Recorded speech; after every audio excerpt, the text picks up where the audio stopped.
guys, so finally grabbing myself some breakfast, and I'm deciding to go for a smoothie bowl this morning because it's such a nice morning and it's exactly what I feel like. So anyway, got my Froothie, and here already I've got frozen banana, frozen berries, frozen cauliflower, and then I'm also going to add some of my 2 Islands vanilla coconut protein, and then add a bit of soy milk to blend it, and then I'm also going to add, what else was I going to add?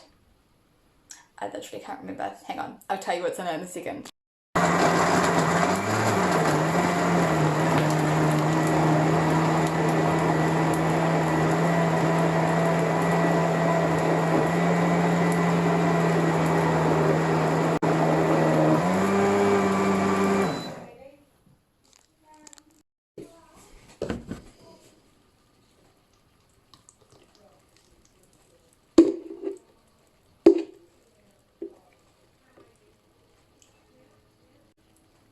Look at that.